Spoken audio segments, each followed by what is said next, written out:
I2 पे slope ज्यादा है, I2 पे स्लोप ज्यादा है तो वहां पे रेजिस्टेंस भी ज्यादा होगा।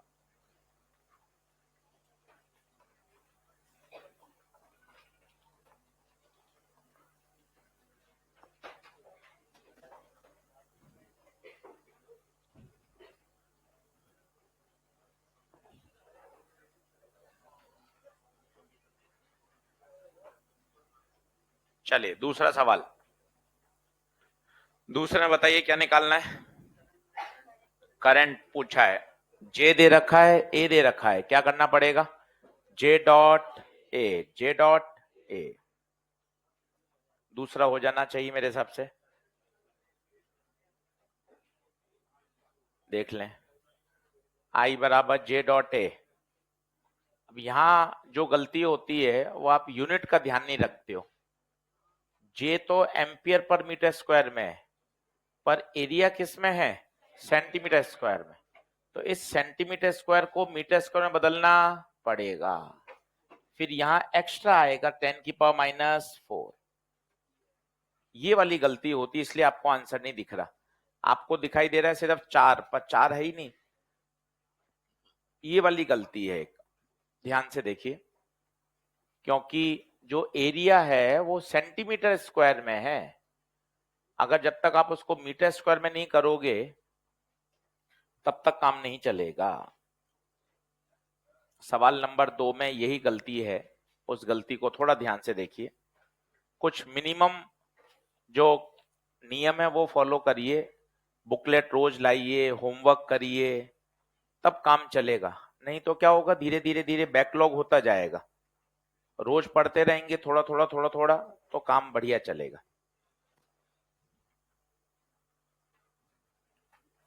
क्या आगे बढ़े क्या?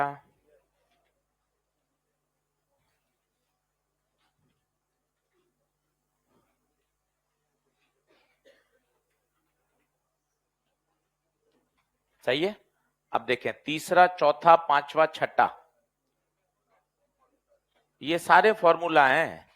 तीसरा, चौथा, पांचवा, छठा, इनको रटना नहीं है, इनको खेलना आना चाहिए। देख लो आप, तीसरा, चौथा, पांचवा, छठा, तीनों थ्योरेटिकल फॉर्मूला बेस्ड सवाल हैं।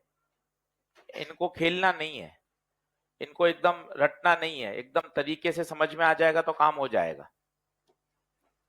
सवाल नंबर तीसरा, चौथा, पांचवा, छठा, देख लें कोई कौन सा बताऊं, तीसरा, चौथा, पांचवा, छठे में आ रहे हैं क्या आंसर? आ रहे हैं क्या? ये 3, 4, 5, 6 सारे फॉर्मूला बेस हैं, हमें इन सबको रटना नहीं है। कुछ बेसिक फॉर्मूले हमें याद होने, फिर इन्हें रीअरेंज करना आना चाहिए, मतलब हमें इनके साथ खेलना आना चाहिए। आंखों देखें कैसे खेलना है। बोलो तीसरा, तीसरा देख लें। आई बराबर NAVD, VD की वैल्यू डाल दी, इसको नीचे ले गए, ये J बन गया। J बराबर सिग्मा E, कंपेयर कर लीजिए, ये क्या आ गया? सिग्मा, सिग्मा आ गया। सिग्मा का उल्टा करेंगे तो क्या आ जाएगा? रो आ जाएगा। फिर R बराबर क्या लगा देंगे? रो L बाई ए। सिग्मा का उल्टा कर देंगे तो क्या आ जाएगा? रो, रो आ गया। फिर R बराबर क्या लगा दें? रो L बाई ए। देख लें, 1 से 6, पहला, दूसरा, तीसरा, चौथा, पांचवा, छठा, सारे ओके हैं क्या? चलिए सातवां बताइए, सातवां हो गया क्या? आर बराबर rho L by A. L हमेशा कौन सा लेना है? जिसके अलोंग करंट फ्लो हो रही है। ये देखो आप, ये कितना अच्छा डायग्राम है। यहां से करंट एंटर हुई, ये तीर का निशान बनाया है, ये भी तरीका बढ़िया है। करंट ऐसे जा रही है तो बताओ कितनी करंट चली? ए। एल, एल ऑलवेज मेजर, हमेशा करंट फ्लो के अलोंग। जिस दिशा में करंट जा रही है उसी दिशा में लंबाई क्या की जाएगी? मेजर की जाएगी, जिस दिशा में जा रही। क्या बात ओके है? आठवां बताइए, वो कह रहा है किसका रेजिस्टेंस मिनिमम होगा?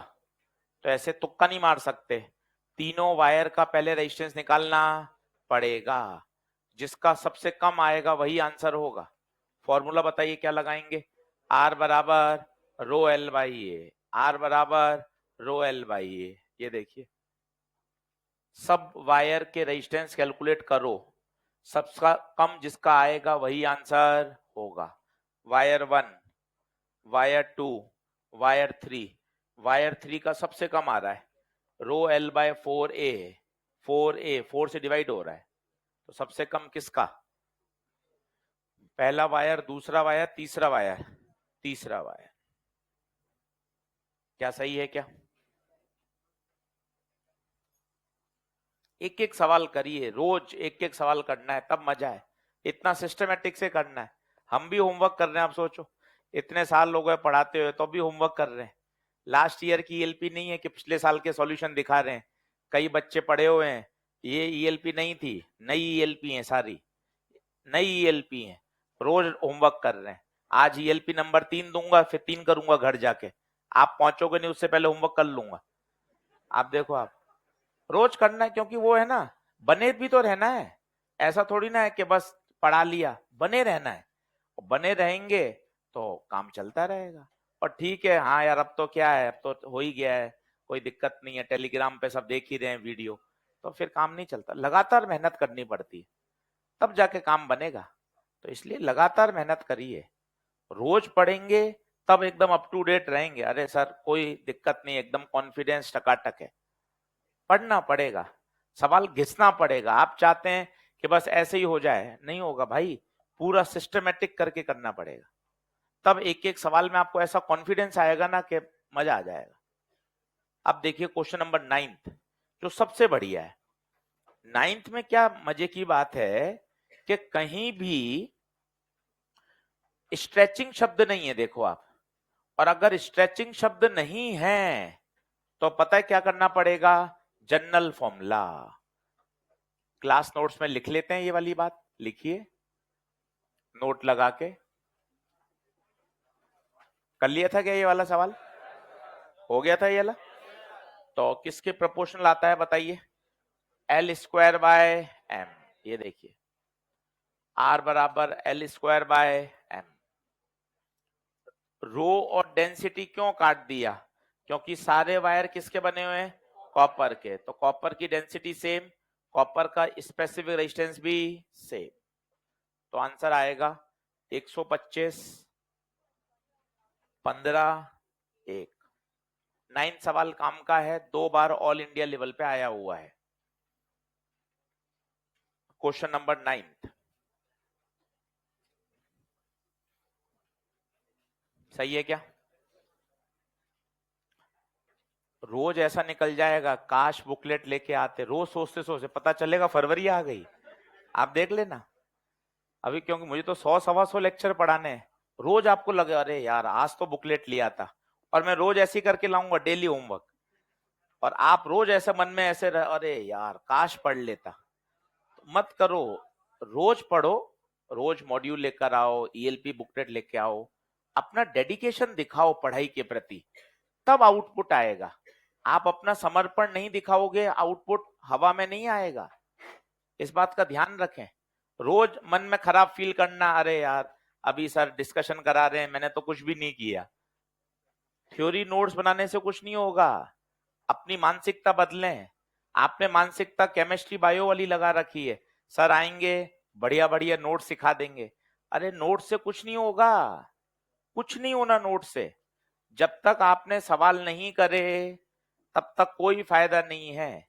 ये बात जब समझ में आ जाए अक्टूबर में आए, दिसंबर में आए, अपनी मानसिकता क्या है, मास्टर आ जाए बढ़िया नोट्स बना दे एकदम शानदार, काम हो गया अपना, कोई होमवर्क की चर्चा नहीं, ना होमवर्क दे रहे हैं ना होमवर्क डिस्कस हो रहा है, अरे सर मजा आ रहा है सर, अरे उससे फायदा नहीं ना, तू थोड़ा बैठ के सोच 15 मिनट अकेले कमरे में कि यार रोज नोट्स नोट्स बनाता रहूंगा, उससे फायदा क्या है, घर जाके वही नोट्स तुम वापिस पढ़ लेते हो।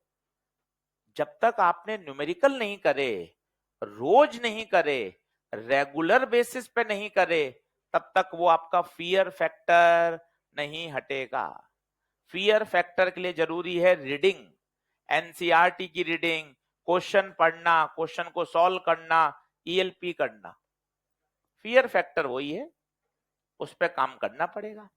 लास्ट क्वेश्चन देखिए, लास्ट क्वेश्चन देखिए, गैलेनियम आर्सेनाइड का सीधा याद होना चाहिए, बताइए कौन सा ग्राफ, सेकेंड। वहां लिख लें एनसीईआरटी का थ्योरी बेस्ड क्वेश्चन है, सीधा एनसीईआरटी में दे रखा है। सवाल नंबर कौन सा, 10। बोले ईएलपी नंबर 2 कोई करेक्शन नहीं है, 10 के 10 हो जाने चाहिए। आज की डेट डाल दो ऊपर कि इस तारीख को डिस्कस हो गई पूरी ईएलपी। पेंडिंग वर्क है तो आज निपटा दो, टेस्ट हो चुका है, अब अपने पास लोड नहीं है, तो जिन्होंने ईएलपी 1-2 नहीं करी है आज निपटा दीजिए। कंप्लीट सॉल्यूशन, ये कंप्लीट सॉल्यूशन है, ये सारे के सारे अपने टेलीग्राम चैनल पे अवेलेबल है, और कोई किताबी सॉल्यूशन नहीं है, मजे की बात, सब अपने हैंड रिटन, कोई किताबी सॉल्यूशन नहीं है, सब जैसे अपन क्लास में पढ़ते हैं, जैसे अपन सॉल्व करते हैं, बिल्कुल उसी अंदाज में। एक तो है कि किताब का कट कॉपी पेस्ट कर दिया जाए, एक भी सॉल्यूशन किताबी नहीं है, आप भी करेंगे तो काम हो जाएगा। क्या आगे बढ़ें क्या, चलिए साहब क्लास नोट्स निकाल लें। लास्ट टर्न पे कहां तक हो गया था, दिखा दो, स्ट्रेचिंग वाली बात चल रही थी, ठीक है, लिखें, नोट लगाएं, नोट लगाएं।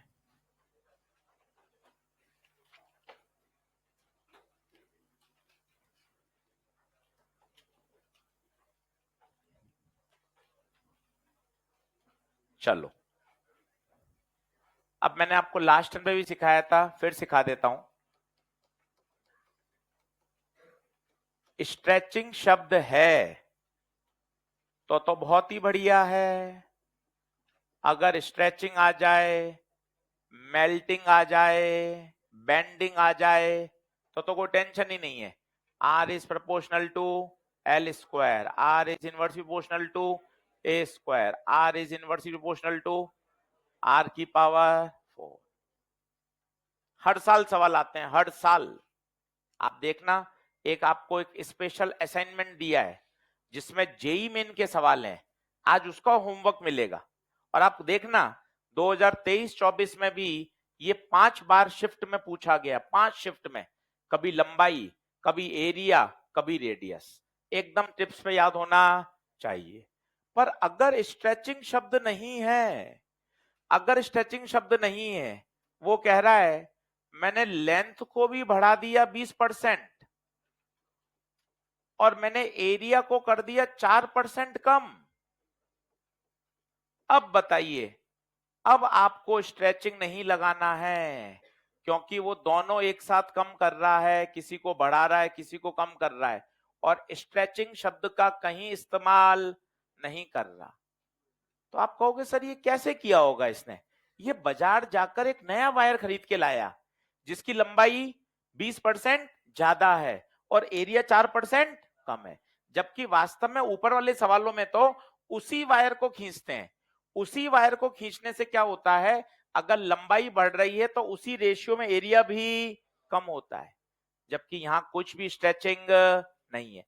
तो अगर ऐसा सवाल हो कि रेडियस भी डबल, लेंथ भी डबल, तब हमें क्या लगाना चाहिए, जनरल फॉर्मूला, तब हमें जनरल फॉर्मूला लगाना चाहिए। इस बात को लिख लीजिए, इस पे 1-2 क्वेश्चन और आपको बता देता हूं। तो स्ट्रेचिंग है तो ऊपर वाला सोचिए, और अगर दोनों बदल रहा है और स्ट्रेचिंग शब्द नहीं है तो जनरल फॉर्मूला लगाना चाहिए। अच्छा, रो किस पे डिपेंड करता है, रो ध्यान दीजिए, रो मटेरियल पर डिपेंड करता है और टेम्परेचर पर। डायमेंशन बदलने पर रो बदलता नहीं है। आप वो कहेगा लंबाई को बढ़ा दिया, रेडियस को कम कर दिया, वॉल्यूम चेंज कर दिया, डायमेंशन पे रो डिपेंड नहीं करता। Rho is a property of material. अगर कॉपर का वायर है तो भैया उसका रो हमेशा सेम रहेगा एट अ गिवन टेम्परेचर।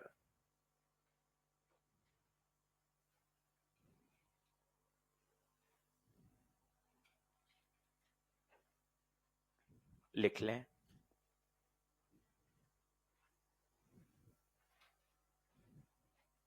आज थोड़ा सा होमवर्क ज्यादा मिलेगा, अटेम्प्ट करके आना है अच्छे से।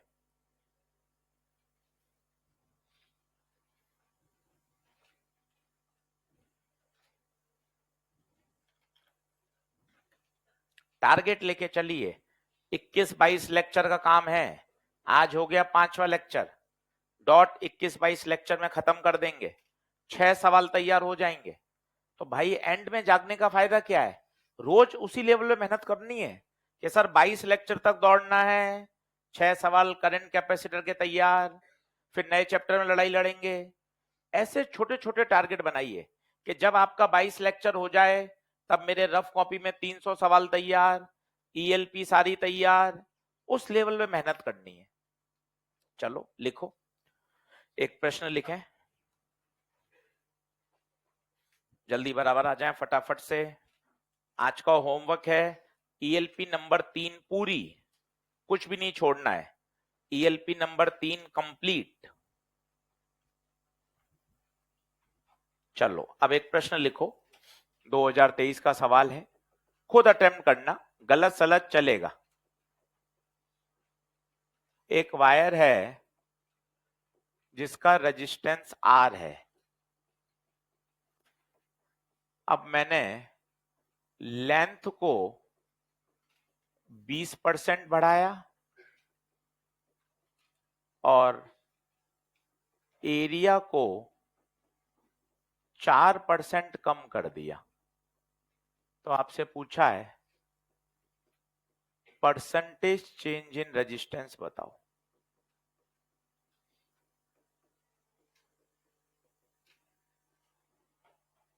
आराम से करिए, कोई रॉकेट नहीं है, सिस्टमेटिक सोचेंगे तो आ जाएगा।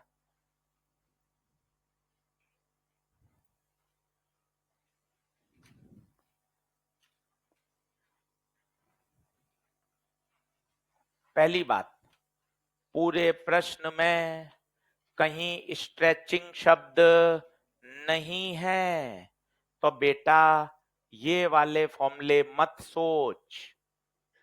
पहली बात तो इनको काट दे, एक एक लॉजिक से करो, स्ट्रेचिंग शब्द नहीं है। सॉल्यूशन की तरफ मत भागो, कॉन्सेप्ट से लड़ाई लड़ो कि सर आप तो कॉन्सेप्ट सिखाओ, फंडामेंटल। स्ट्रेचिंग शब्द नहीं है।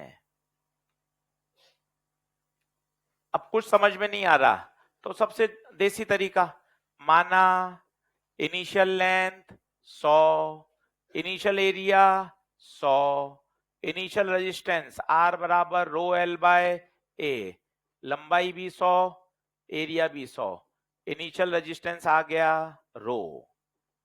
कुछ समझ में नहीं आ रहा, बेसिक फॉर्मूला। बेसिक फॉर्मूला कभी गड़बड़ क्यों होगा? बाद में लंबाई 20% बढ़ाई तो बता नई लंबाई 120, नया एरिया 4% कम कर दिया 96, नया रेजिस्टेंस आर बराबर रो एल बाई ए, लंबाई 120, एरिया 96। फिर किससे काटें? 12, 12 10, 12 अट्ठे 96, 2 से काट दें, 2 से काट दें, 2 पंजे 10, 2 4 8, ये आ गया आर फाइनल। कहीं दिक्कत नहीं है, बिल्कुल मक्खन चलेगा। ये आर फाइनल आ गया। चाहे तो इसको 1.25 लिख दें और मजा आ जाएगा। परसेंटेज चेंज क्या होता है? फाइनल माइनस इनिशियल बटे इनिशियल इनटू 100। फाइनल 1.25 रो, इनिशियल रो, इनिशियल रो।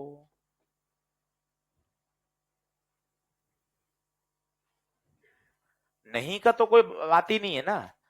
फॉर्मूला आर बराबर रो एल बाई ये 10वीं से चल रहा है।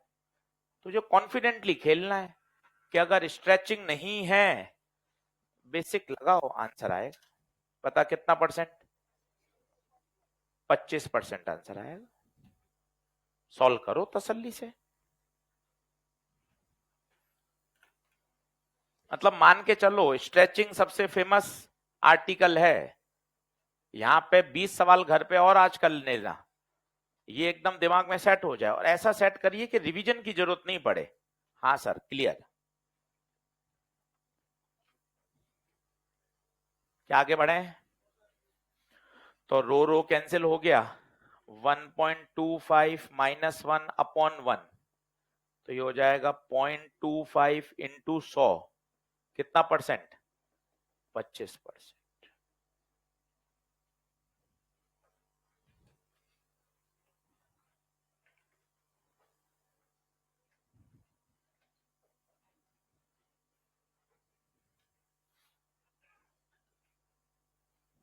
एक और करके देख लो ताकि कॉन्फिडेंस आ जाए।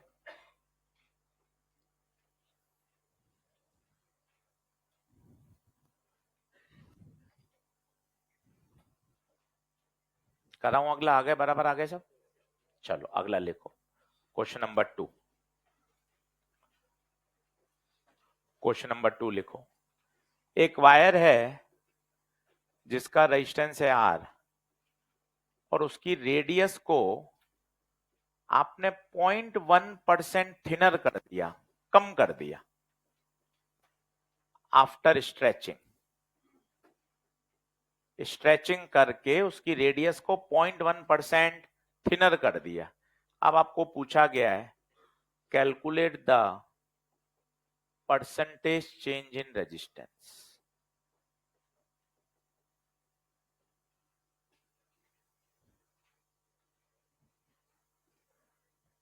वायर को खींचा और उसकी रेडियस को 0.1% कम कर दिया। अपने आप सोचें, समय लगाइए, सही फॉर्मूले तक पहुंचिए, वो इंपॉर्टेंट है।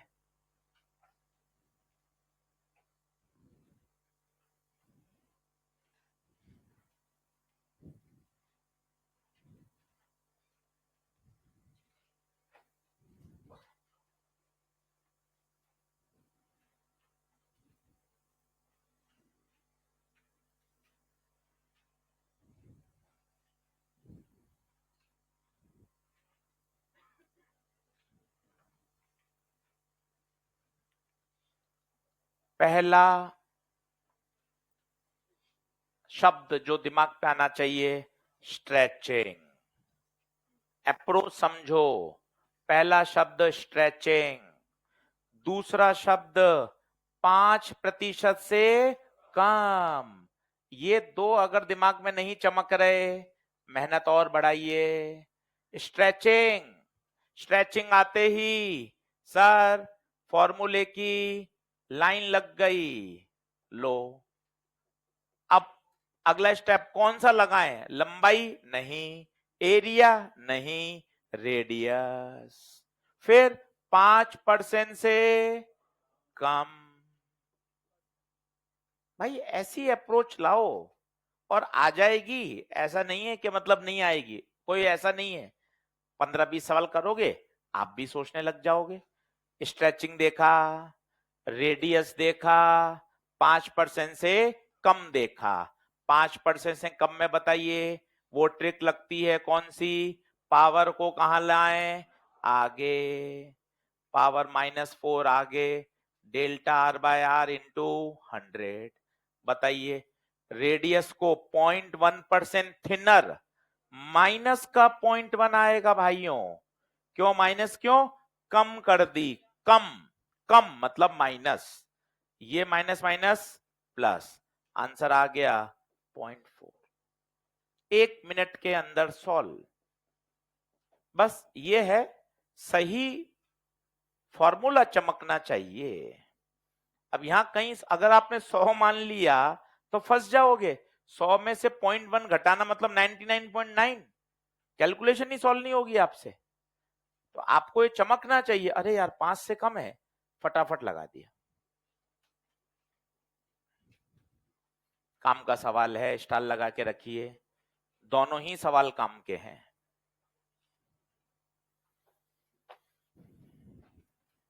आज एक नया होमवर्क करिए, 2023 2024 के जेई मेन के क्वेश्चन है, एक अलग से बुकलेट है आपके पास, उसमें 1 से 22 ये मैंने सारा पढ़ा दिया, 1 से 22 तक का। आज इनको देखिए, इन लेटेस्ट सवाल में से आप कितने कर पाते हैं, 1 से 22। इन्हीं पे काम करके आइए कल 1 घंटा, इनको देखो कि कैसी लैंग्वेज आ रही है। लेटेस्ट 23 और 24 के सारे पेपर हैं ये, तो आपको पता लगेगा कैसे सवाल ऑल इंडिया लेवल पे पूछे जा रहे हैं, मुझे कितने उससे बन पा रहे हैं। इन पे मेहनत करिए, केवल इस पे काम करके लाइए कि सर ये 22 सवाल मेरे एक बार मैंने अटेम्प्ट कर लिए, डाउट होंगे वो सब मैं बता दूंगा। चलो हेडिंग डालिए, आज एक नया टॉपिक पढ़ना है, variation of resistance with temperature. Variation of resistance with temperature.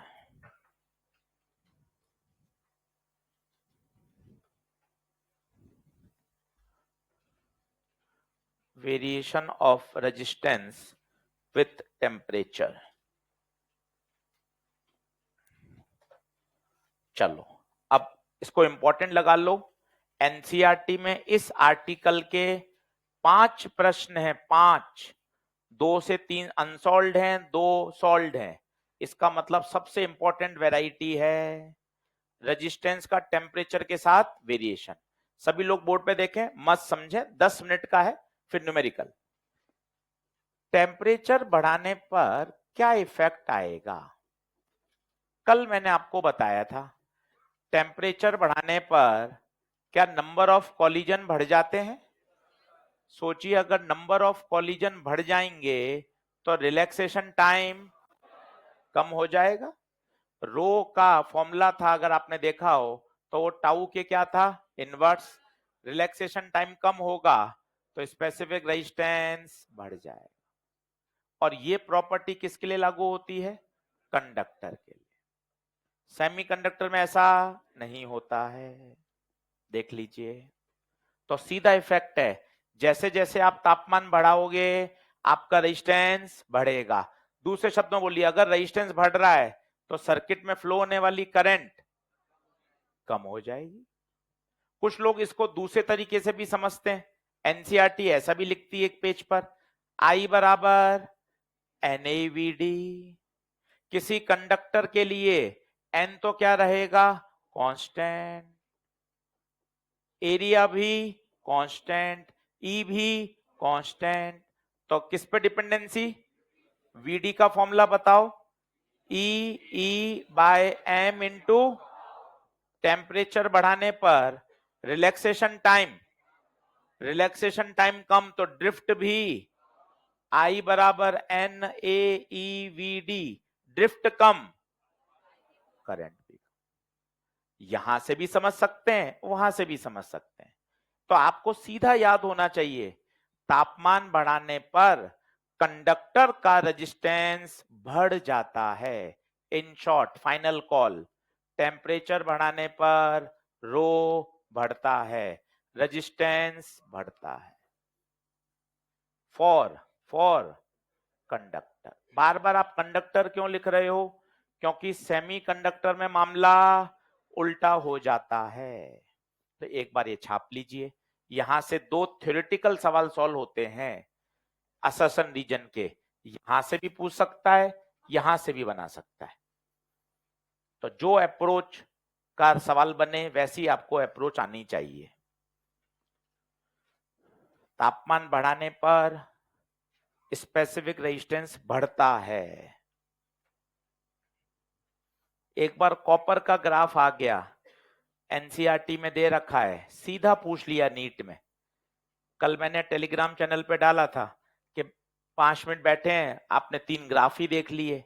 Copper का ग्राफ ऐसा आता है, आप देख सकते हैं जैसे जैसे तापमान बढ़ रहा है रो भी लगातार बढ़ता जा रहा है। ये कॉपर का है, सीधा नीट में 4 ऑप्शन में पूछा गया था, एनसीईआरटी से लिया गया है। एक और दिया हुआ है नाइक्रोम का, नाइक्रोम का भी टेम्परेचर बढ़ाने के साथ साथ रो बढ़ता जा रहा है। दोनों एनसीईआरटी के ग्राफ हैं, परीक्षा में डायरेक्ट पूछे जाते हैं।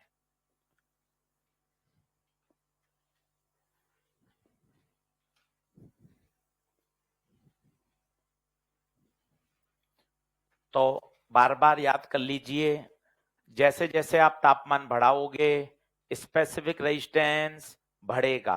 अच्छा, रो बढ़ेगा तो आर क्यों बढ़ेगा? आर का फॉर्मूला चिल्लाइए, आर बराबर रो एल बाई ए। रो बढ़ेगा तो आर भी बढ़ेगा। दोनों ग्राफ प्रैक्टिकल ग्राफ हैं जो आपको दिखाई दे रहे हैं। जैसे जैसे तापमान बढ़ाएंगे रो बढ़ता जा रहा है, रो बढ़ता जा रहा है।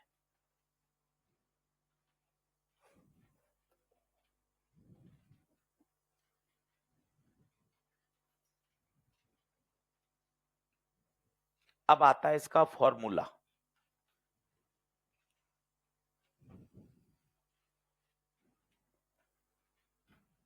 आ जाइए फटाफट।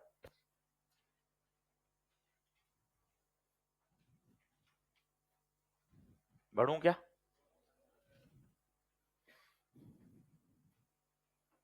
अगले टेस्ट तक पूरा करंट कैपेसिटर हो जाएगा, तो पूरा करंट कैपेसिटर आएगा, लगभग 25 से 30 सवाल। अभी से तैयारी चालू करें तब मजा है। लास्ट के वीक में पढ़ने से फायदा नहीं है। कल पेपर खत्म हो गया, आज से ही अगला माइनर दिखना चाहिए। अगले माइनर का सिलेबस भी पता है, करंट पूरा, कैपेसिटर पूरा, सवाल की संख्या 50 में से 30 सवाल दूंगा। तो आज से ही तैयारी उस लेवल पे चालू करें क्या यार, अगला माइनर बढ़िया करना है। अपन लास्ट के 3-4 दिन में जगते हैं तो दिक्कत होती है। आज से वैसे ही पढ़ें जैसा फ्राइडे सैटरडे पढ़ाई करी थी कि हाँ यार पूरे उसी तरीके से, अच्छा जाएगा माइनर। चलिए नेक्स्ट कर रहा हूं। अब इसका जो फॉर्मूला होता है वो होता है रो बराबर rho naught 1 plus alpha delta T. कुछ लोग इसको रेजिस्टेंस के रूप में लिखते हैं, तो सेम फॉर्मूला आ जाएगा, आर बराबर are not 1 plus alpha delta T. अच्छे से लिख लीजिए, सबसे काम का फॉर्मूला है ये। रो का लिखें आर का लिखें दोनों सही है। एनसीईआरटी में रो का दिया हुआ है तो सीधा एनसीईआरटी का फॉर्मूला भी पूछा जा सकता है, और जो हाल रो के होते हैं वही हाल आर के होते हैं। सर कारण बता दीजिए ऐसा क्यों होता है? ये कोने में फॉर्मूला लिख लीजिए, आर बराबर rho L by A. R किसके प्रोपोर्शनल है? रो के। अब इसमें एक एक टर्म की फील आनी चाहिए तब मजा है। अल्फा कौन है? अल्फा, अल्फा का नाम है टेम्परेचर कॉफिशिएंट। अल्फा का नाम है टेम्परेचर कॉफिशिएंट। मेटल्स के लिए अल्फा की वैल्यू पॉजिटिव होती है, मेटल्स बोले या कंडक्टर। अल्फा की वैल्यू पॉजिटिव का मतलब जो भी आप पढ़ के आए, टेम्परेचर बढ़ाने पे रेजिस्टेंस बढ़ेगा। जब सेमीकंडक्टर पढ़ाऊंगा तब आपको सिखाऊंगा, फॉर सेमीकंडक्टर अल्फा की वैल्यू क्या होती है? नेगेटिव। अभी याद है तो अच्छी बात है, नहीं तो वहां जाके समझाऊंगा। क्योंकि तापमान बढ़ाते हैं तो सिलिकॉन सिलिकॉन के बीच के जो बॉन्ड हैं वो टूट जाते हैं, और उनके बॉन्ड के टूटने से large number of electron hole pair आ जाते हैं, जिससे सर्किट की करंट बढ़ जाती है, तो उल्टा काम हो जाता है। तो अभी ज्यादा आपको दिमाग पे जोर नहीं डालना चाहिए, बस लिख लीजिए, यहां टेम्परेचर बढ़ाने पे रेजिस्टेंस कम हो जाता है। सीधा यही पूछा जाता है अल्फा की वैल्यू। सेमीकंडक्टर का अगर आप ग्राफ बनाओगे तो जैसे जैसे तापमान बढ़ रहा है उसका रेजिस्टेंस कम होता जा रहा है।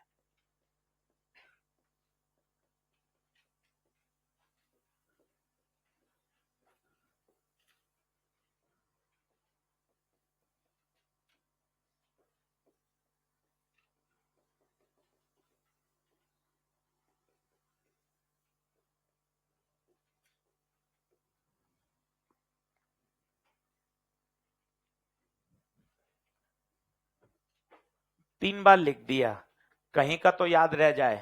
यहां सेमीकंडक्टर लिख दिया, फिर वापस चिपका दिया 4 सेमीकंडक्टर, फिर वापस लिख दिया सेमीकंडक्टर अल्फा नेगेटिव, तुरंत तुरंत 3 बार क्यों लिख दिया भाई? इंपॉर्टेंट है, मिक्स हो जाता है। यहां लिखा अल्फा नेगेटिव, टेम्परेचर बढ़ने पर रेजिस्टेंस कम होता है, यहां फिर लिख दिया, क्योंकि बहुत फेमस बात है, सीधा परीक्षा में पूछा जाता है। 3 बार लिख दिया सेमीकंडक्टर सेमीकंडक्टर सेमीकंडक्टर। मेटल के लिए अल्फा पॉजिटिव, जबकि सेमीकंडक्टर के लिए अल्फा नेगेटिव। ग्राफ खुद कह रहा है जैसे जैसे तापमान बढ़ाओगे वैसे वैसे रो कम होता जाएगा।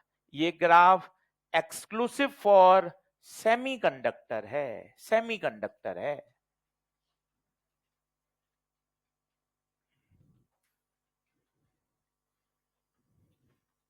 अब इस फॉर्मूले पे बात करते हैं।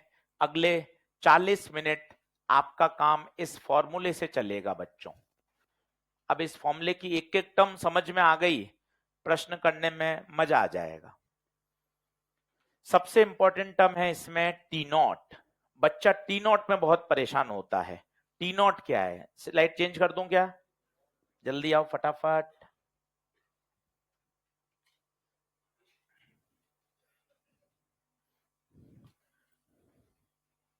अब इस फॉर्मूले पे काम करना है 40 से 45 मिनट, 4-5 सवाल करेंगे, अपने आप शानदार समझ में आ जाएगा। चलिए सभी लोग बोर्ड पे देखें, पेन पेंसिल एक बार छोड़ दें। आर टी बराबर are not 1 plus alpha delta T. अब बस इसकी एक एक टर्म समझ ले बच्चे, काम हो जाएगा। सबसे पहले आओ T not. T not is called reference temperature. Reference temperature generally T not कितना होता है? 0 डिग्री। कितना होता है? 0 डिग्री। हाँ, अगर 27 डिग्री गिवन है, रूम टेम्परेचर दे रखा है 27, तो भैया 27 डिग्री को ही क्या मान लेते हैं? T not. एनसीईआरटी में जितने भी सवाल हैं उसने जब जब रूम टेम्परेचर 27 दिया है तो उसको क्या मान लिया है? T not. और कहीं 27 नहीं है प्रश्न में तो फिर उसको क्या माना जाएगा? 0। अपने आप अभी 6-7 क्वेश्चन करके दिखाऊंगा, आपको आइडिया लग जाएगा। अगर 0 डिग्री आ गया तो टी नॉट है ही। 0 डिग्री की बात नहीं हो रही, रूम टेम्परेचर की बात हो रही है, तब हमें क्या सोचना है? टी नॉट कौन है? 27। टी नॉट पर जो रेजिस्टेंस है वो कौन है? R not.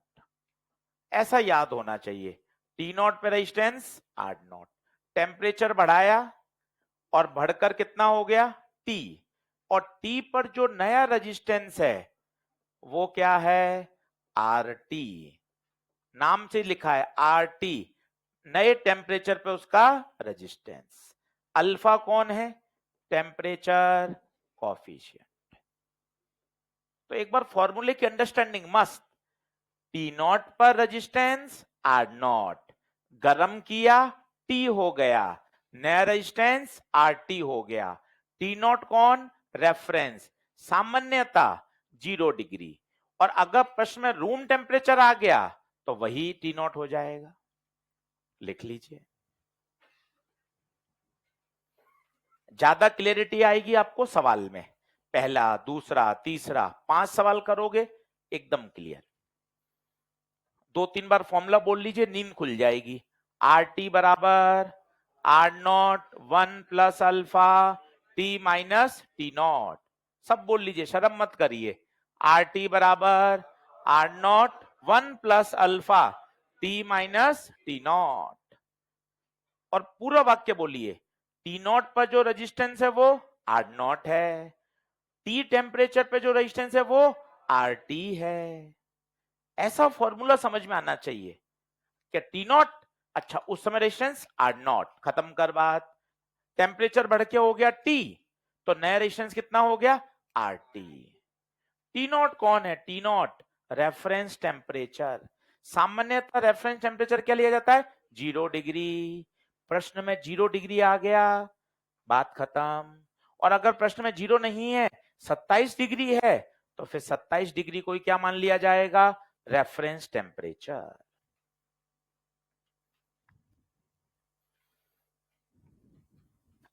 Back to back 5 question करके देखिए, तब आपको इसकी क्लैरिटी आएगी हाउ टू अप्लाई। स्टार लगा के रखिए, फेमस कॉन्सेप्ट है। 5 सवाल एनसीईआरटी में है केवल इसी फॉर्मूले पर। 5 सवाल देने का मतलब है इंपॉर्टेंट प्रोफाइल है, सॉल्व भी अनसॉल्व भी।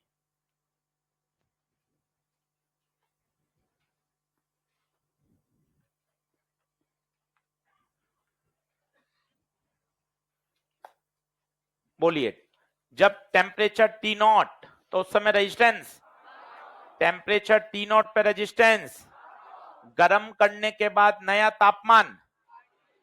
तापमान टी, और उस समय रेजिस्टेंस आर टी। ऐसा याद होना चाहिए, जब तापमान टी नॉट था उस समय रेजिस्टेंस आर नॉट। देखिए ऐसा, टी नॉट पर जो रेजिस्टेंस है वो आर नॉट, गर्म करने के बाद टी हुआ और नया रेजिस्टेंस, हमेशा जो टी होगा वो टी नॉट से बड़ा होगा। देखो टेम्परेचर बढ़ा दिया।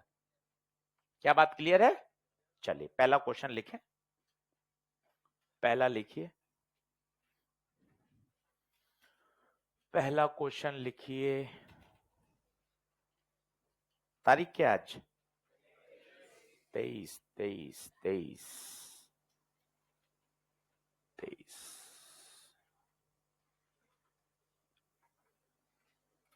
लिखें,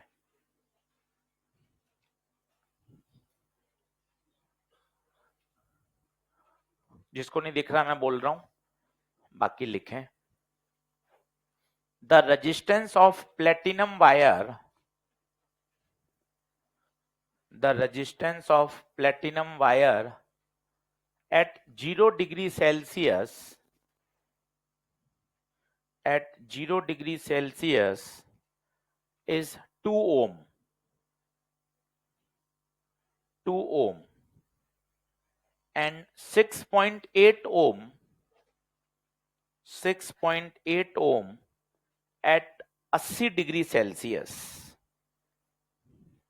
at 80 degree Celsius. Calculate the temperature coefficient of the platinum wire. Calculate the temperature coefficient of the platinum wire. जल्दबाजी में मत करिए, पहले सवाल पढ़कर डेटा निकालिए। 5 सवाल में मेहनत लगती है, फिर करना ना सीधा। सबसे पहले देखो 0 डिग्री, 0 डिग्री आते ही वो कौन? T not. टी नॉट पे जो रेजिस्टेंस है वो आर नॉट। गरम कर दिया, नया तापमान टी, नया रेजिस्टेंस आर टी। इतना पता लगाइए, बार बार बोलिए। 0 डिग्री आ जाता ही वो टी नॉट होता है। अब कैलकुलेशन करिए अच्छे से, मैं पूरी करके दिखाऊंगा आपको। आप भी घर पे पूरी कैलकुलेशन करिए। R T 6.8, R not 2, 1 plus alpha 80 minus 0,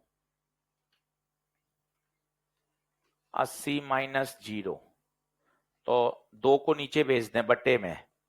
1 plus alpha 80, ये हो गया 3.4। एक को यहां ट्रांसफर कर दीजिए। सॉल्व करने के तरीके सीखे। 2 को नीचे भेजा, फिर एक को वहां भेजा, तो ये हो गया 2.4 अल्फा 80।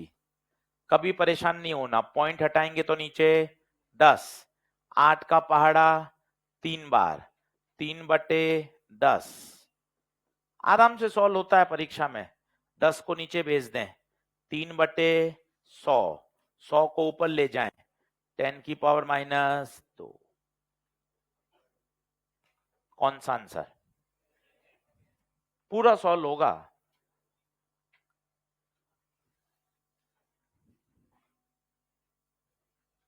जो सबसे इंपॉर्टेंट बात है समझने की, टी नॉट क्या है, बार बार देखिए, अगर 0 डिग्री दे रखा है तो वही टी नॉट होगा।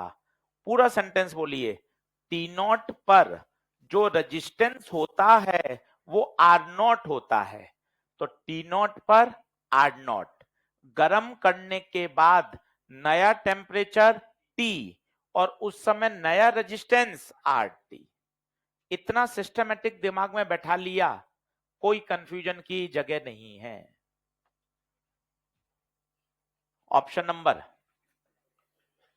Second.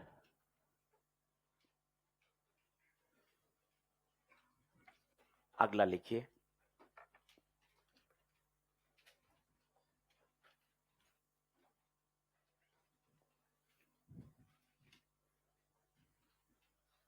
at room temperature,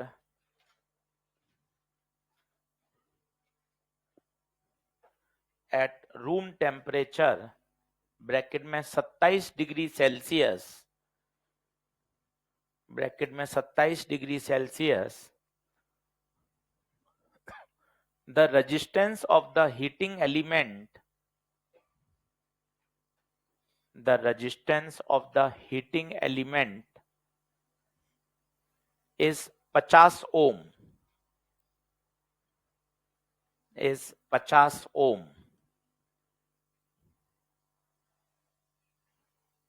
Full stop. If temperature coefficient, if temperature coefficient is, board से देख लीजिए वैल्यू, 2.4 इंटू 10 की पावर माइनस 4, 2.4 इंटू 10 की power minus 4 degree Celsius inverse,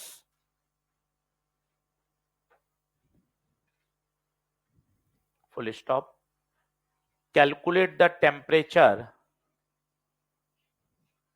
calculate the temperature when its resistance becomes,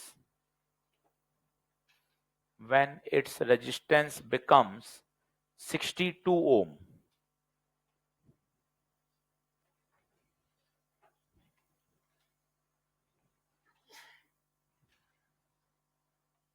सोच समझ के करिएगा। Calculate the temperature when its resistance becomes 62 ohm. आपको ये चमकना चाहिए, गिवन क्या है, पूछा क्या है।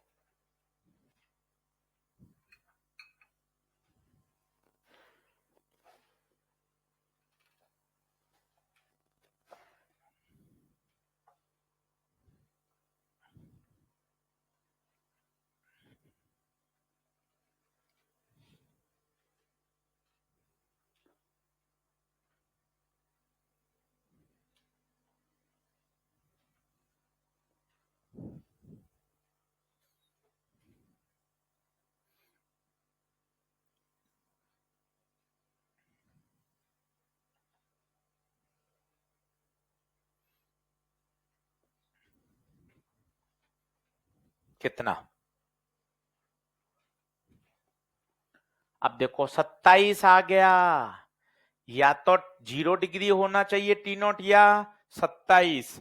तो पहला निष्कर्ष 27 क्या है, टी नॉट।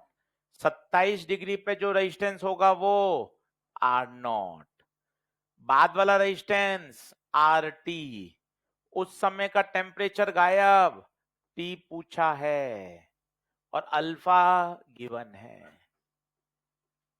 पहले ये सारी बातें आनी चाहिए। टी नॉट 27, टी नॉट पे जो रेजिस्टेंस वो आर नॉट, नया टेम्परेचर गायब, नया रेजिस्टेंस 62, अल्फा गिवन है।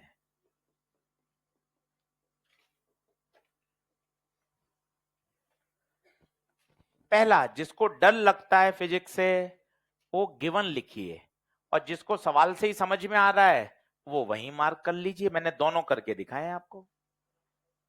जिसको डर लगता है कि सर मेरे सवाल कम बनते हैं धीरे धीरे, तो भाई गिवन लिख, मेहनत कर, 100 सवाल गिवन लिख के कर। अब सही फॉर्मूला लगाओ। सही फॉर्मूला क्या कह रहा है, आर टी बराबर are not 1 plus alpha delta T. R T 62, R not 50, alpha 2.4 into 10⁻⁻4, T पता नहीं, टी नॉट 27। ये नीचे भेज दिया। कैलकुलेशन से सॉल्व नहीं हो रही, मैं पूरी करके आपको दिखाऊंगा एंड तक, कहीं परेशान मत होइए आप। ये कितना हो जाएगा, 2 का पहाड़ा, 2 का पहाड़ा कितना 31 और ये 25, एक को वहां ट्रांसफर कर दो, करना पूरा है। 25 एलसीएम, 31 माइनस 25 2.4, अपने आप रास्ते दिखेंगे, अपने आप रास्ते दिखेंगे। 31 में से 25 गया 6, 6 बटे 25 2.4 टी माइनस 27। जूम कर देता हूं, अच्छे से कैलकुलेशन देख ले, कहीं मत घबरा सर, धीरे धीरे बता दो। पॉइंट हटेगा तो नीचे 10, 6 का पहाड़ा 4, 10 इधर जाएगा, 4 नीचे आएगा, 10⁻⁻4 भी नीचे आएगी, देख अच्छे से। 10 इधर गया, 4 नीचे आया, यहां क्या बचा टी माइनस 27। 25 इंटू 4 100, ये -4 और 100 -2, -2 ऊपर जाएगा +2, एकदम बढ़िया सेट होगा। ये 1000, 27 इधर आएगा, आंसर बताओ 1027 डिग्री सेल्सियस।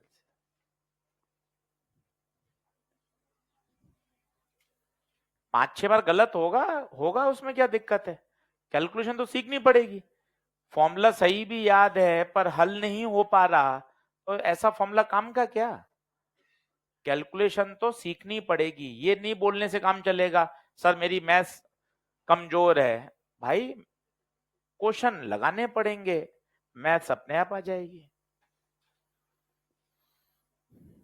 और करके देख लीजिए, सटीक आना चाहिए सवाल कि इसमें 2 वैरायटी बनती हैं, अगर 0 डिग्री दे रखा है तो वो टी नॉट है, और 27 डिग्री दे रखा है एनसीईआरटी के 5 सवालों में तो वो टी नॉट है। बस ये बात क्लियर है तो काम हो जाएगा।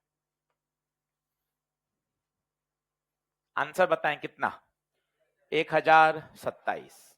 अगला ट्राई करिएगा खुद, 2 मैंने करा दिए आपको पूरे पूरे, अगला खुद ट्राई करिएगा। हर सवाल में कुछ नया है, पिछले सवाल में अल्फा गायब था, इसमें क्या गायब कर दिया टी, तीसरे सवाल में कुछ अलग वैरायटी होगी, हर सवाल कुछ कुछ हल्का हल्का चेंज। चलिए अगला प्रश्न, एनसीईआरटी का सॉल्व एग्जांपल है ये, मैंने डेटा बदल दिया है ताकि कैलकुलेशन आसान हो जाए। एनसीईआरटी में जो डेटा होता है बहुत कठिन डेटा होता है, परीक्षा में जब आता है तो लैंग्वेज मैंने वही रखी है जानबूझकर, पर डेटा ऐसा कर दिया है जो आराम से सॉल्व हो सकता हो। NCERT solve example,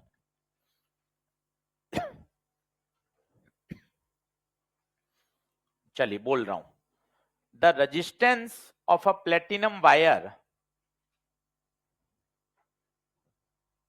resistance of the platinum wire at ice point, ice point समझे कितना degree 0 degree, at ice point and steam point, जो बोर्ड से लिख रहे हैं वो बोर्ड से लिखते रहे, वो नहीं सुने, और जो जिनको नहीं दिख रहा है वो मेरी वॉइस के साथ लिखें। The resistance of the platinum wire at ice point and steam point are 8 ohm and 10 ohm respectively, 8 ohm और 10 ohm respectively, full stop। after inserting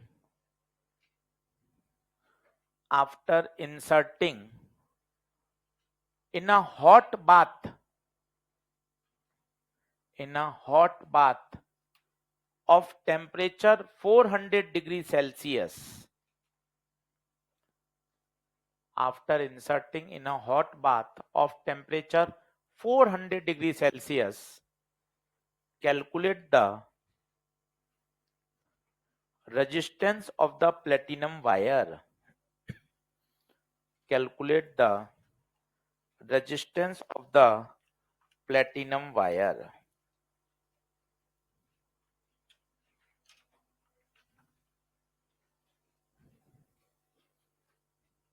सवाल बढ़िया है, हर सवाल में कुछ नई वैरायटी है।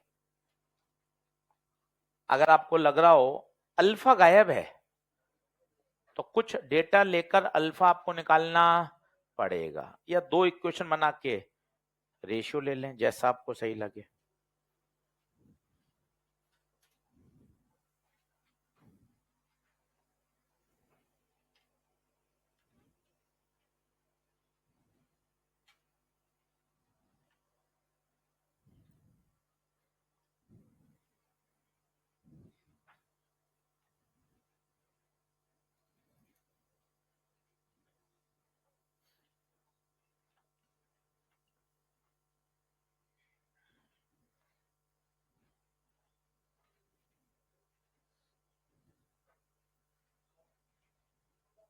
कितना? 16। कोने में लिख लीजिएगा, एनसीईआरटी सॉल्व एग्जांपल है, डेटा बदल दिया है, डेटा ऐसा लिया है सटीक सॉल्व हो जाता है। आप एनसीईआरटी करना, वहां पॉइंटों में है, वो भी सॉल्व होगा पर थोड़ा समय लगेगा। परीक्षा में जब आता है वो डेटा को थोड़ा आसान बना देता है।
एनसीईआरटी को लेके थोड़ा सा फिजिक्स में लेके बड़ा परेशानी रहती है बच्चों को, और सामान्यतः बच्चा एनसीईआरटी नहीं पढ़ता फिजिक्स में, पर मैं आपको फिर क्लियर कर देता हूं। 12th की एनसीईआरटी के दोनों वॉल्यूम करना कंपलसरी है। किसी भी साल का पेपर आप उठा के देख लो, सवाल उसी के आसपास घूमते हैं। सारे सॉल्व्ड एग्जाम्पल, सारे अनसॉल्व्ड, कुछ भी नहीं छोड़ना है कि ये काम का नहीं है, ये इंपॉर्टेंट है, ये कठिन है, ये नहीं हो पाएगा, कुछ नहीं। क्लियर मैसेज, सारे करने, मतलब सारे करने, दोनों वॉल्यूम पूरे पूरे करने। कुछ नहीं बेटा ये काम का नहीं है, बेटा ये नीट में नहीं आएगा, ये तो कभी नहीं आया, ऐसा, ये सब बेकार के शब्द हैं। पूरे करने, बात खत्म, कोई डिस्कशन नहीं, सारे करने। और अंत के लिए मत छोड़ें, साथ साथ, जैसे यहाँ 7-8 लेक्चर हो गए, मैं आपको होमवर्क लिखा दूंगा, ये कर लो। फिर 5-6 लेक्चर हो गए, फिर होमवर्क कर लो। नए वॉल्यूम खरीद लो, पुराने वॉल्यूम से काम नहीं करना, नए वॉल्यूम ले लो। नई किताब आ चुकी है रीप्रिंट होकर, उसको बाजार से खरीद लें, साथ साथ लेके चलें। करनी है मतलब 100% करनी है, कोई इफ एंड बट की आवश्यकता नहीं है। कुछ इंपॉर्टेंट भी नहीं है कि ये करना ये छोड़ना है, एक एक सॉल्व्ड एग्जांपल करना है, एक एक सॉल्व्ड एग्जांपल। क्या बात क्लियर है? दिमाग में बैठा के रखिए, क्योंकि मैं आपको फिर बताऊं, 90% फिजिक्स में दिक्कत है सवाल की लैंग्वेज। अभी मैं आपको लिख के दे दूं कि ये गिवन है, आप कर लेंगे। लैंग्वेज की ही परेशानी है, फियर फैक्टर लैंग्वेज है। आप केवल लैंग्वेज के कारण सवाल गलत करके आते हो। इतने माइनर आप दे चुके हो लास्ट ईयर, इस साल भी 3-4 माइनर हो गए। घर पे आके वही सवाल तरीके से धीरे धीरे पढ़ते हो जाता है। हमारी सारी प्रॉब्लम है रीडिंग, हम रीडिंग कम लगाते हैं, इसलिए आपको कहते हैं एनसीईआरटी पढ़ो। एनसीईआरटी की कठिन लैंग्वेज पढ़ोगे ना तब दिमाग सेट होगा। हमारी आदत क्या पड़ी हुई है, मास 2 kg दे रखा है, वेलोसिटी 10 मीटर पर सेकेंड, चल मोमेंटम निकाल, अरे P बराबर mv, v दे रखा है 100, r दे रखा है, चल I निकाल। पर ऐसे सवाल आते नहीं है ना, आएंगे फॉर्मूला बेस, पर इतना सिस्टमेटिक थोड़ा लिखा हुआ आएगा। वहां आएगी लैंग्वेज। हमारी सबसे बड़ी फियर है लैंग्वेज, इसलिए वो रातों रात नहीं हटेगी। रोज एनसीईआरटी पढ़िए काउंट करके कि आज आधा घंटे बुक पढ़नी है, उससे आपकी रीडिंग तेज होती है। आप कहते हो ना पेपर लेंदी है, आपने तो बहाना बना दिया पेपर लेंदी है। जरा आप सोचो 640 वाले को भी एडमिशन नहीं मिल रहा, इसका मतलब है कितने बच्चे तो पेपर सही कर आए। आपने तो सिर्फ ये बोल दिया पेपर लेंदी था, हो गया काम। हम भी हाथ रख देते हैं, क्योंकि निराश कैसे ऐसा तो नहीं कर सकते हैं, अरे काय का लेंदी था, इतने बच्चे करके आए, आप दिल टूट जाएगा आपका।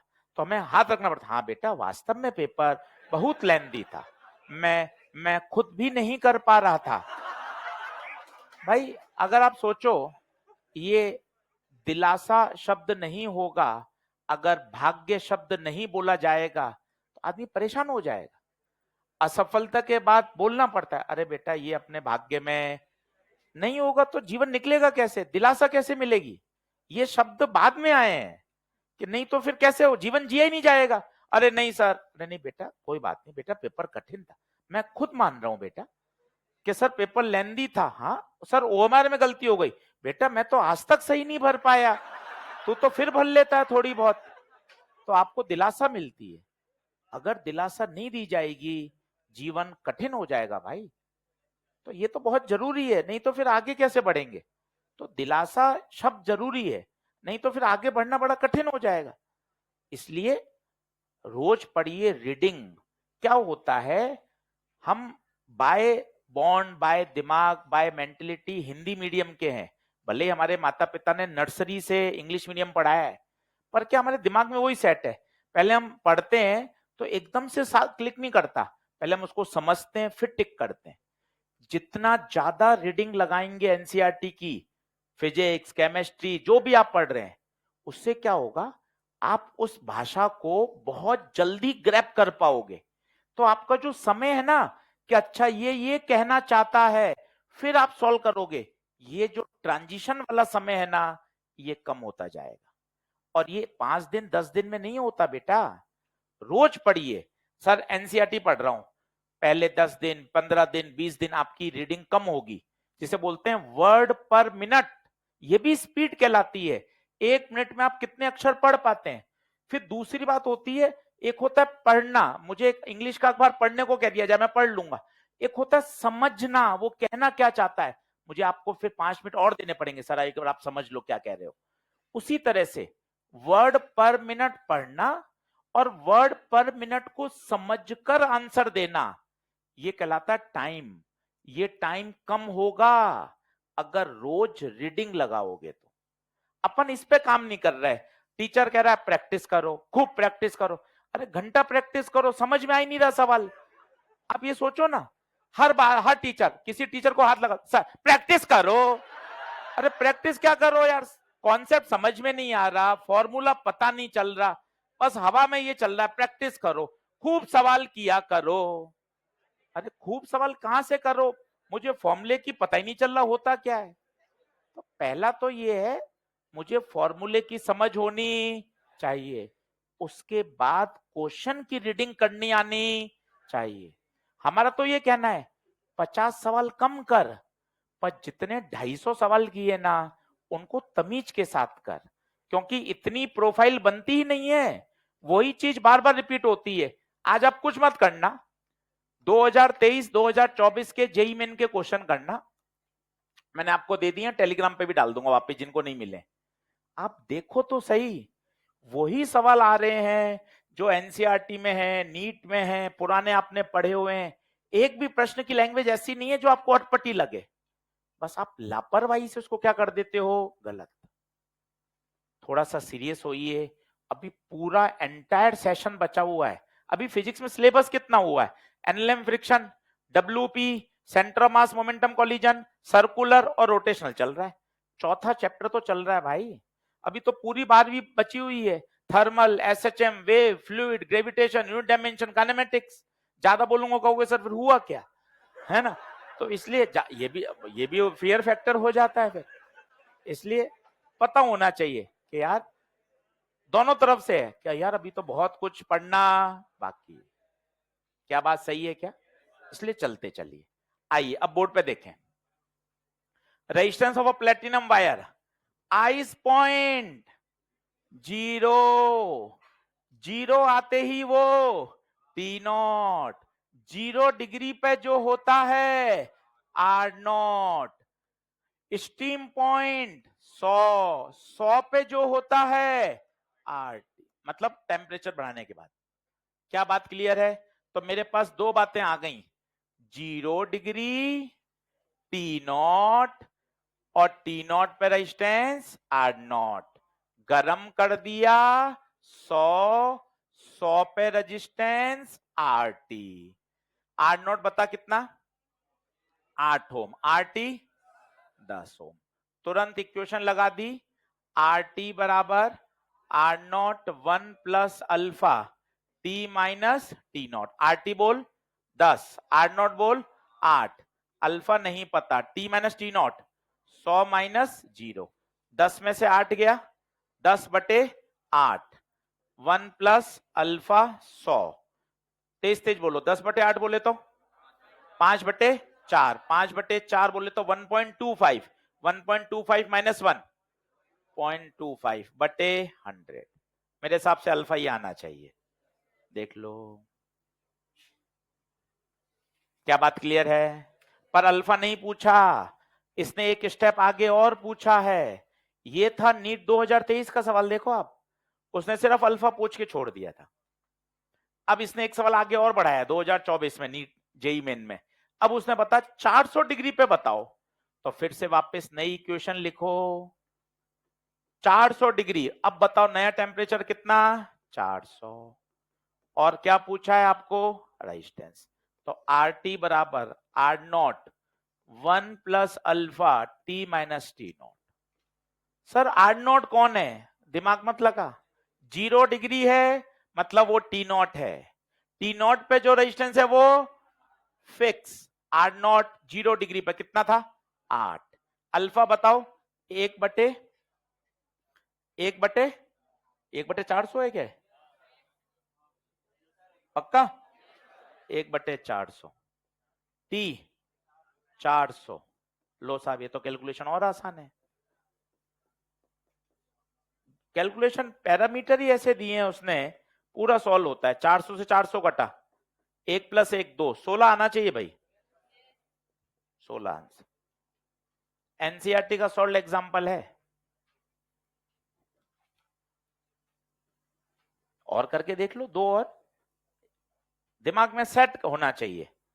पहले वाले डेटा से क्या निकाला अल्फा, दूसरे से निकाल लिया, T0 पे मेहनत करिए, दिमाग को सीधा मैसेज भेजिए, 0 डिग्री T0 और 0 नहीं है तो 27, तो 27 T0, ये बात आनी चाहिए। ऑप्शन कौन सा आएगा देखें, सेकंड।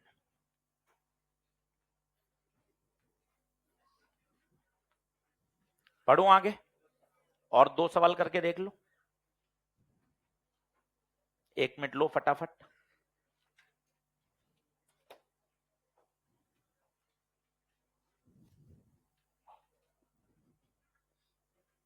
अगला लिखो,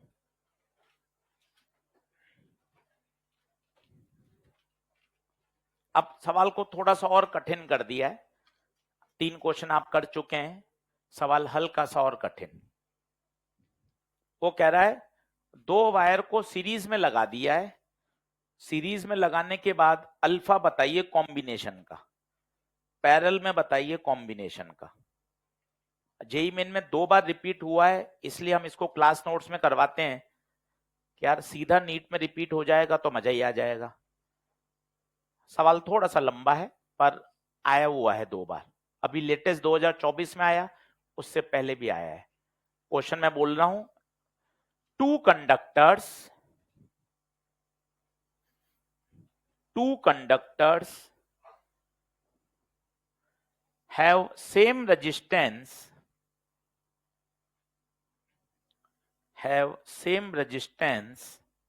at 0 degree Celsius,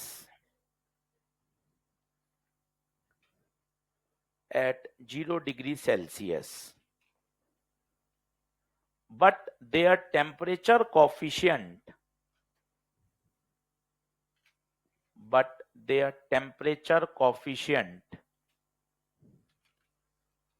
are alpha 1 and alpha 2.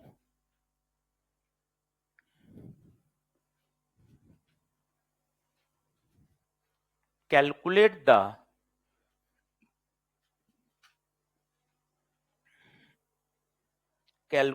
the respective temperature coefficient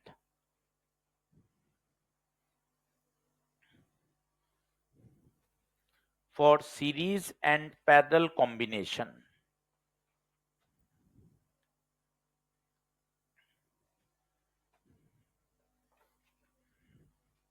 सवाल बड़ा दमदार है और किया जा सकता है, थोड़ा सा दिमाग पे जोर डालना पड़ेगा। Calculate the respective temperature coefficient for series and parallel combination.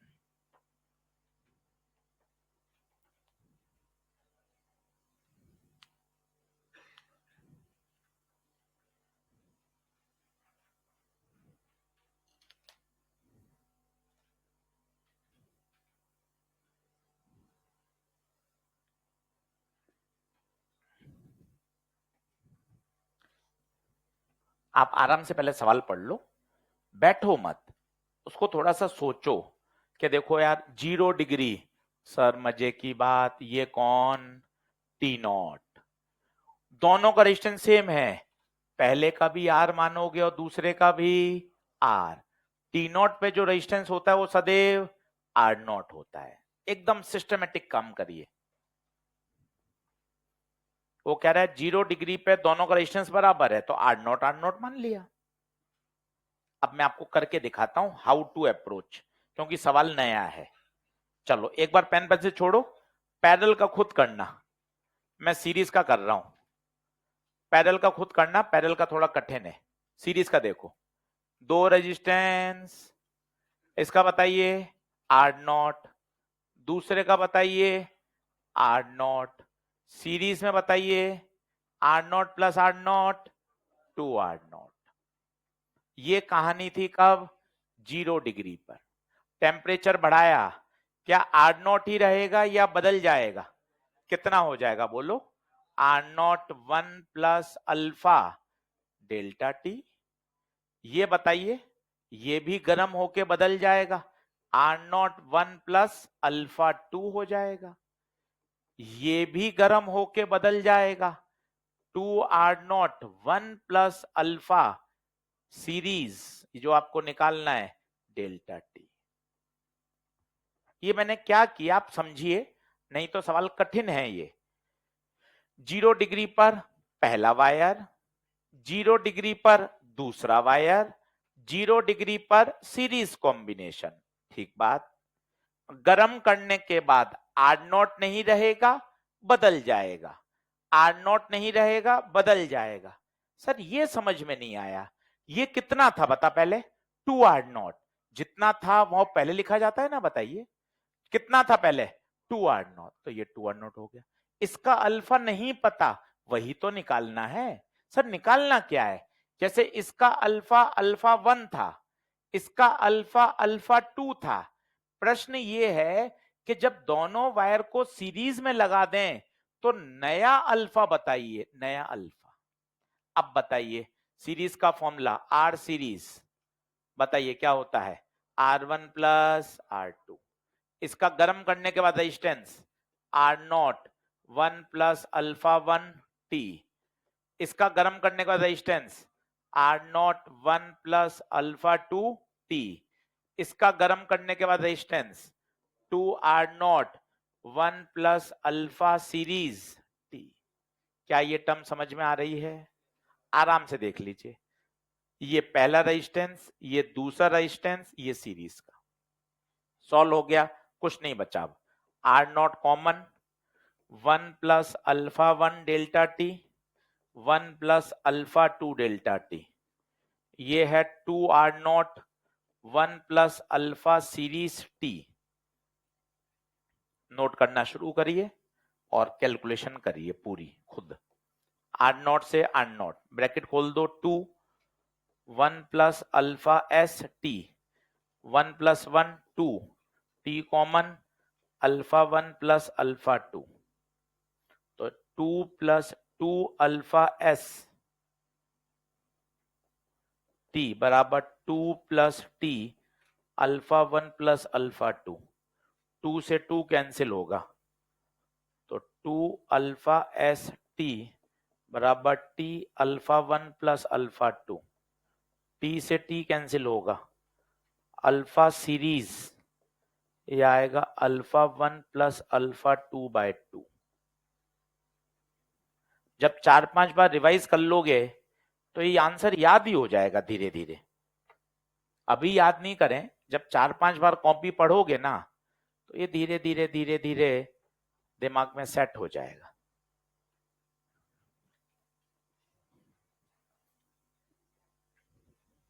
बस सवाल की फीलिंग लाइए कि आर नॉट था पहले, दूसरे का भी आर नॉट था, सीरीज का था 2 आर नॉट, इतना समझिए। गर्म करने के बाद पहले वायर का भी बदला, दूसरे का भी बदला, सीरीज का भी बदला। सॉल्यूशन मत देखिए, उसके पीछे की जो अप्रोच है वो दिमाग में बैठाइए। ये सीरीज का फॉर्मूला 10वीं कक्षा, पहले का रेशंस लिखा, दूसरे का लिखा, सीरीज का लिखा, फिर तो मैथ्स कर ली सॉल्व।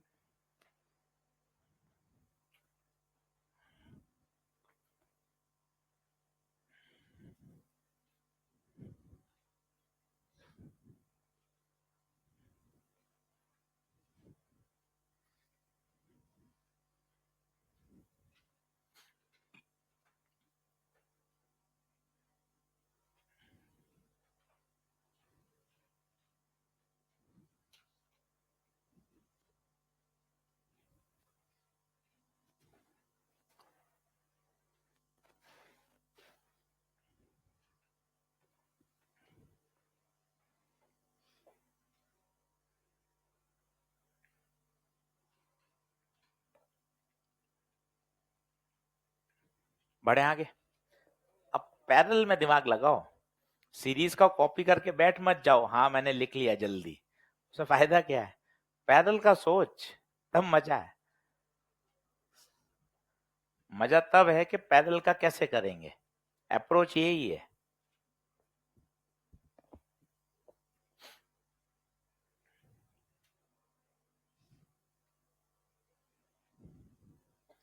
और सबसे मजे की बात, पैरेलल का आंसर सेम आएगा, ये और खतरनाक बात है। और बच्चा सोचता है यार सेम तो आ ही नहीं सकता, तो वो ऑप्शन तो पहले ही काट देता है, जबकि आंसर वही है, दोनों का अल्फा सेम आएगा, इसलिए खतरनाक सवाल है।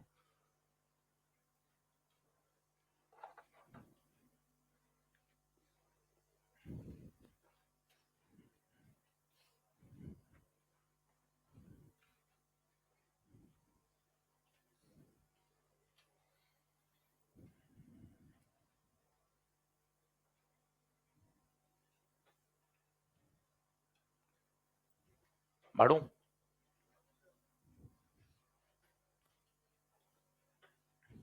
अप्रोच लगाओ ना, पैरेलल का फॉर्मूला कैसे शुरू करते हो वो लगाओ। पैरेलल का फॉर्मूला होता क्या है? 1/r1 प्लस 1/r नेट, वहां से दिमाग लगाओ।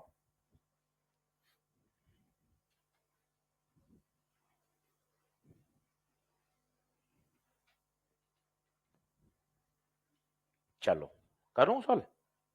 देखें पैरेलल का 1/r net बराबर 1/r1 + 1/r2। सभी लोग बोर्ड पे देखो, पहला रेजिस्टेंस क्या था? R0, गरम करने के बाद R1t, दूसरे का R0, गरम करने के बाद अल्फा 2। अब ध्यान से देखना, यहां पहले कितना था? 2R0 नहीं आएगा, R0/2 आएगा। पैरेलल है, पैरेलल है। और गरम करने के बाद हो जाएगा R0/2 1 + अल्फा-p। क्या बात समझ में आ रही है? समझो, ये R1, ये R2, ये पैरेलल। पैरेलल में R0/2 होगा। छोटे बच्चे हो तो यहां लिख लो, ये R0 था, ये R0 था, और पैरेलल में लगाने के बाद ये कितना हो जाएगा? R0/2। ये गरम करने के बाद होगा R0 1 + अल्फा1t, ये गरम करने के बाद होगा R0 1 + अल्फा2t, और ये गरम करने के बाद होगा R0/2 1 + अल्फा पैरेलल t। अब R0 तो सर कट ही रहा है, सर काट दो? हाँ काट दो, 2 ऊपर। अब एक तो अप्रोच होती है आप एलसीएम ले लो, पर एलसीएम ना लेकर यहां थोड़ा सा दिमाग लगाइए, इसको ऊपर ले जाके बाइनोमियल लगा दीजिए। क्यों सर बाइनोमियल कैसे लगा दूं सर? एलसीएम से भी आंसर आएगा, आप घर पे कर लीजिएगा, मैंने कर रखा है। बाइनोमियल से जल्दी आ जाएगा। सर बाइनोमियल कैसे लगा सकते हैं? वो तो तब लगाते हैं जब सेकंड टर्म बहुत छोटी होती है। अल्फा छोटा ही होता है, चेक कर लो। यहां देखो कितना आया, 0.0025, और देखो यहां कितना है अल्फा, 2.4 × 10⁻⁻⁴, और देखो यहां अल्फा कितना आया, 3 × 10⁻⁻²। अल्फा छोटा ही होता है, इसलिए हम वहां पर क्या लगा सकते हैं? बाइनोमियल। घर जाके आप एलसीएम लीजिए तो भी आपको इग्नोर करना पड़ेगा कि अल्फा बहुत छोटा है, और बाइनोमियल लगाने से सवाल क्वेश्चन जल्दी सॉल्व हो जाएगा। बताइए, आगे ले आइए 1 - अल्फा1t, आगे ले आइए 1 - अल्फा2t, आगे ले आइए 1 - अल्फा पैरेलल t। तो 2 - 2 अल्फा t, 1 + 1 2, t कॉमन ले लीजिए, अल्फा1 + अल्फा2, 2 से 2 cancel, -2 alpha parallel t -t अल्फा1 + alpha 2, t से t, माइनस से माइनस, अल्फा पैरेलल अल्फा1 + अल्फा2/2। इंपॉर्टेंट नहीं है, स्टार लगाना मूर्खता है, नीट में कभी नहीं आया। हमारे कराने का मकसद ये है क्योंकि ये रिपीटेड सवाल है जेईई मेन का, कभी आ जाए और आपने 2 बार कर रखा है, आप सीधा आंसर टिक कर सकते हो, अल्फा1 + अल्फा2/2। और मजे की बात, दोनों का आंसर सेम है, ये इंपॉर्टेंट है, ये खास बात है। जो आंसर सीरीज का है वही आंसर पैरेलल का है। इस साल ज्यादा फोकस कर रहे हैं, ऐसा एक मार्केट में जनरल डिस्कशन है टीचर्स के बीच, बच्चों के बीच, कि पेपर का लेवल थोड़ा बेहतर आएगा, क्योंकि इस साल जो काटा कूटा हुआ है, इतने हाई सिलेक्शन पर भी, रैंक पर भी नहीं मिल रही सीट, तो पेपर का लेवल थोड़ा बेहतर आएगा, तो उसके हिसाब से तैयारी प्लान करें। एनसीईआरटी पूरी, नीट के पीवाईक्यू अच्छे से, जेईई मेन के क्वेश्चन करने पड़ेंगे।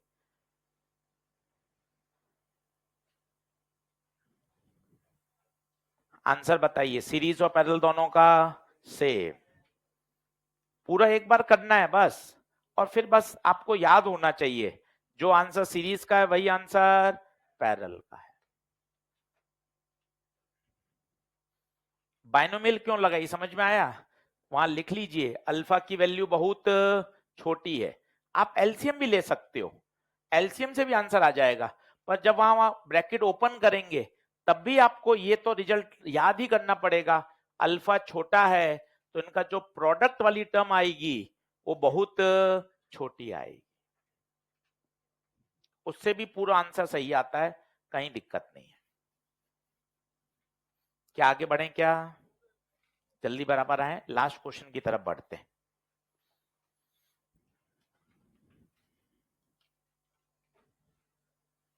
इंपॉर्टेंट नहीं, आने के चांसेस रेयर, पर अपनी सेफ्टी के लिए क्यों, क्योंकि जेई मेन में 2 से 3 बार आया हुआ है, अच्छा सवाल है तो हमें आना चाहिए, इसलिए मेहनत कर रहे हैं। लास्ट क्वेश्चन आज का,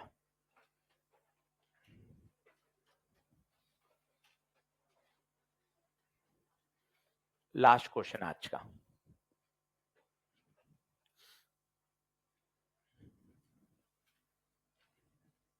ये भी अच्छा सवाल है एक लाइन का ही सॉल्यूशन, सवाल की लैंग्वेज बड़ी तगड़ी है।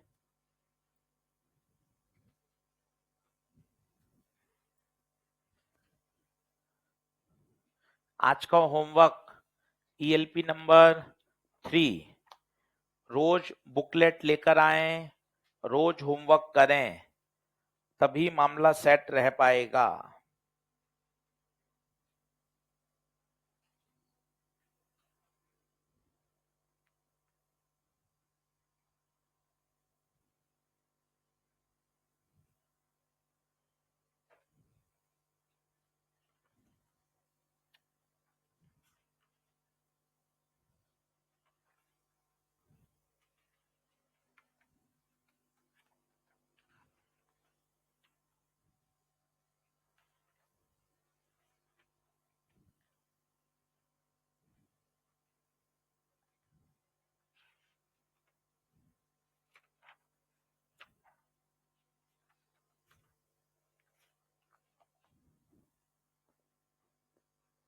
सोचना, सवाल की लैंग्वेज बहुत बढ़िया है, एक क्लिक करना चाहिए, सही शब्द एक है बस।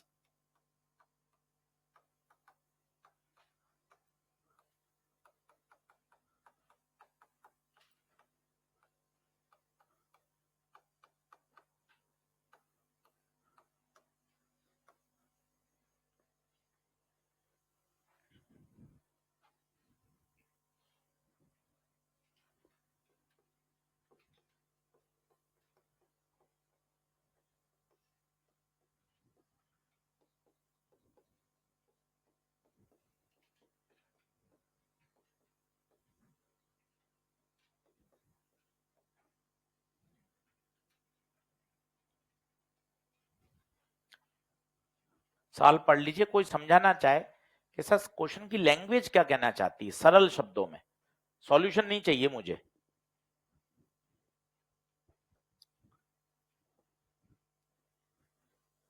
वो कह रहा है एक का पॉजिटिव है और एक का नेगेटिव है, पहले इसका मतलब ये बताओ क्या है, एक का बढ़ेगा और एक का कम होगा, एक मेटल है तो दूसरा, वो कह रहा है उनका सीरीज कॉम्बिनेशन टेम्परेचर पे डिपेंड ही नहीं कर रहा।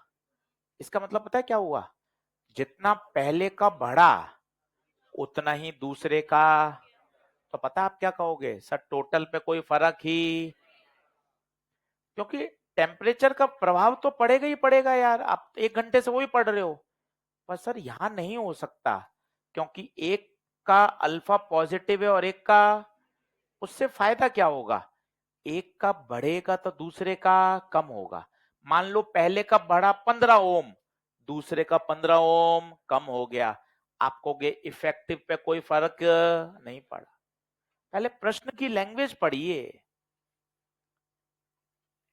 एक प्लस अल्फा है और एक का माइनस बीटा है, इसका मतलब एक मेटल है और एक सेमीकंडक्टर है। पहले सवाल का मतलब तो आए कि सर वो कह रहा है टेम्परेचर पर डिपेंड ही नहीं कर रहा, यार ये कैसे संभव है यार, आप तो बता रहे हो टेम्परेचर बढ़ाने पे तो रेजिस्टेंस बढ़ता है, वो कह रहा है एक का बढ़ेगा तो दूसरे का घटेगा, जितना पहले का बढ़ा उतना ही दूसरे का कम हो जाए तो काम हो जाएगा।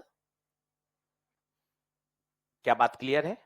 2-3 तरीके से मैं आपको करके बताता हूं ताकि आपकी अप्रोच सेट हो, सॉल्यूशन छाप दूंगा उससे मजा नहीं है, अलग अलग अप्रोच वो देखिए। जैसे पहले का रेजिस्टेंस क्या है R1, दूसरे का क्या है R2। ठीक है, देखना ये R1 इसका है अल्फा, R2 का बताइए क्या है बीटा माइनस बीटा। इसका सीरीज करना है, बताओ सीरीज कितना होगा अभी R1 प्लस R2। गरम करने के बाद इसका resistance R1 1 plus alpha T, और इसका बताइए R2 1 माइनस बीटा टी। क्या मानते हो? इसका बताओ अब सीरीज कॉम्बिनेशन कितना हो जाएगा R1 1 plus alpha T plus R2 1 minus beta T. क्या मैं सही लिख रहा हूं क्या?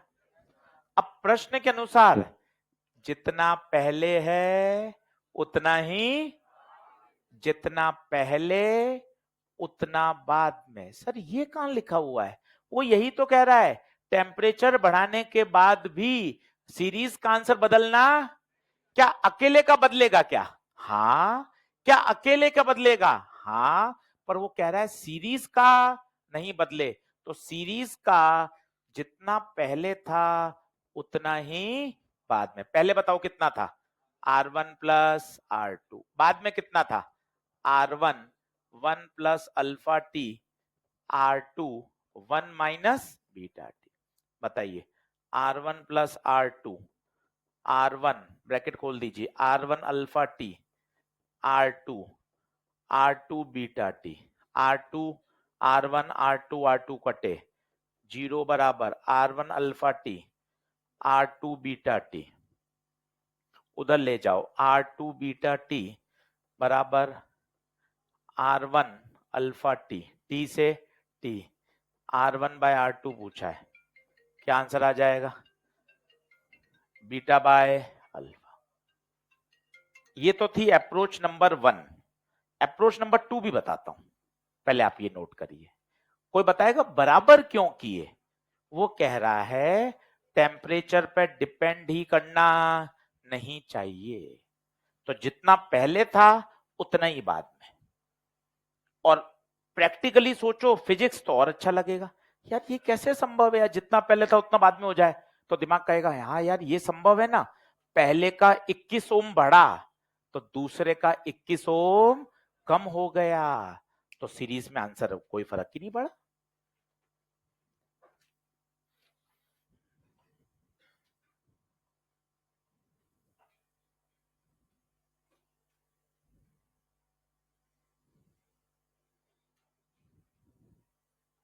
ये अप्रोच नंबर 1।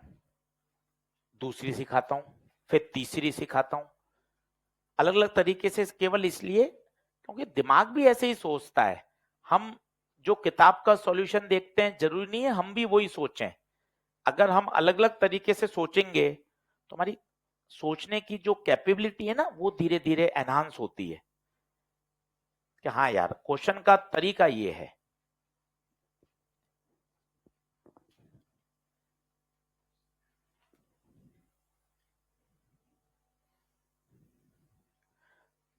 एक या दो अच्छे दोस्त बनाकर पढ़ाई का डिस्कशन करना चाहिए। क्या होता है आप मेरे से डाउट पूछते हो तो मैं क्या करूंगा, मैं तो सीधा आपको बता दूंगा 1 मिनट में भाई ये होता है। जनरली आर्ग्यूमेंट बच्चा नहीं करता कि हाँ सर बता रहे हैं सही होगा, वो फोर्सफुली सुन लेता है। पर 2 या 3 दोस्त या 2 दोस्त आपस में पढ़ाई करते हैं ना, तो हम अपने विचार आपस में, नहीं यार मैं तो ऐसा सोच रहा हूं, फिर वो क्रॉस क्वेश्चन होता है। फिर जब आप दोनों के क्वेश्चन, दोनों आप नहीं सेटिस्फाई हो रहे हो, जब आप मेरे पास आओगे तो मैं उसका और बेहतर एक्सप्लेनेशन दे पाऊंगा। थोड़ा सा पढ़ने के तरीके को ना मॉडिफाई करना पड़ेगा। आप क्या अकेले सोचते रहते हो, या तो आप मेरे से सॉल्यूशन पूछ लोगे या सवाल छोड़ दोगे। पर 2 सटीक या 3 दोस्त बनाकर हम अगर 15 मिनट रोज पढ़ेंगे कि यार मैं भी 15 मिनट पहले आ जाता हूं, क्लास में 6:30 अपन आ ही जाते हैं, 10-12 मिनट अपन 5-6 सवाल डिस्कस कर लेंगे।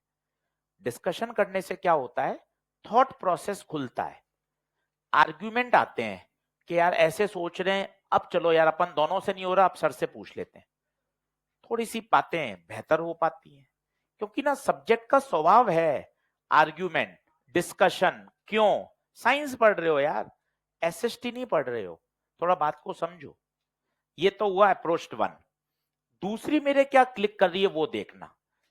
यार सर आप कह रहे हो जितना पहले का बढ़ा उतना ही दूसरे का बढ़े, जितना पहले का बढ़ा उतना दूसरे का क्या हो जाए, कम, मतलब दोनों में चेंज आना चाहिए सेम।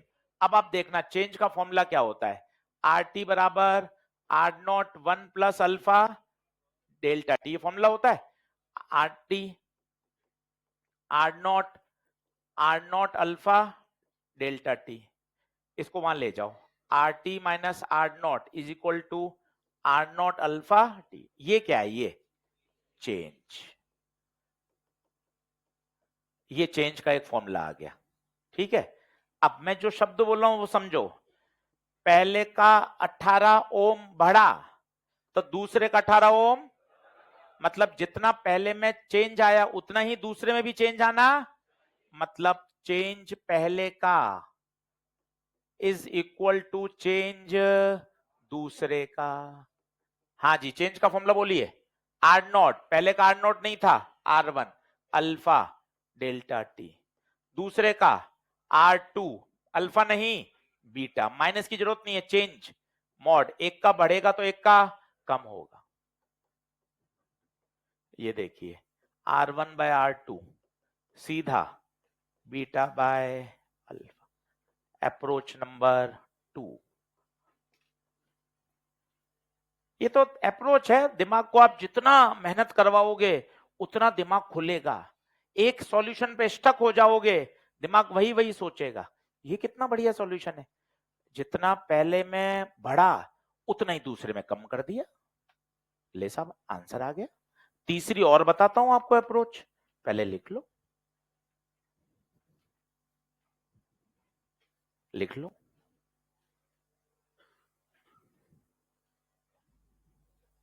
और आज घर जाके ईएलपी करो, मॉड्यूल सॉल्व करना शुरू करो, क्लास नोट्स पढ़ो, 1 घंटा रोज ईमानदारी से पढ़कर आओ, 1 घंटा करंट, बाकी अपने दूसरे सब्जेक्ट मैनेज करो।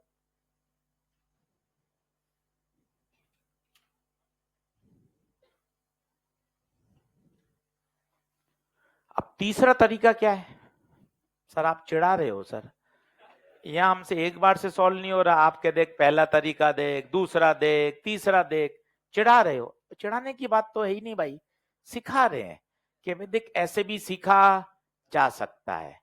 अप्रोच नंबर 3, सीरीज में आंसर क्या है आपका बताओ।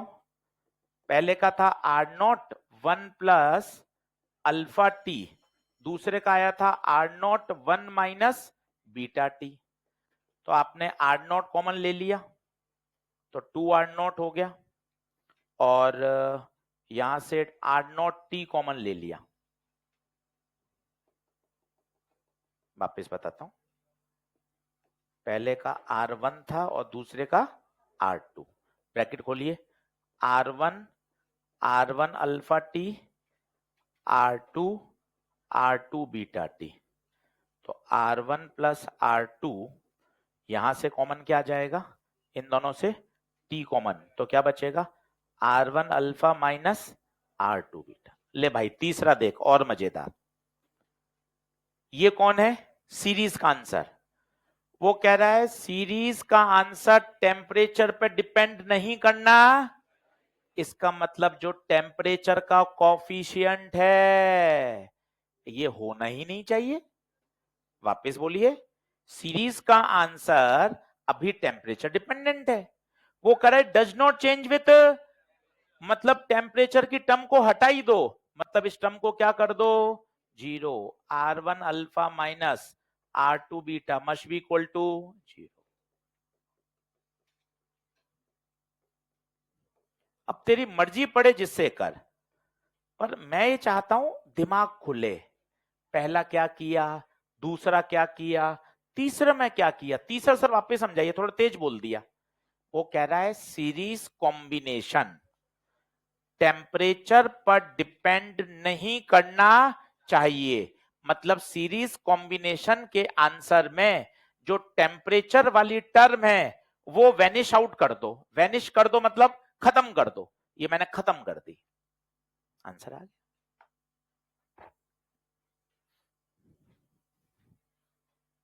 पेपर में 3 अप्रोच से नहीं करना है, पेपर में तो एक से ही करना है ना बस।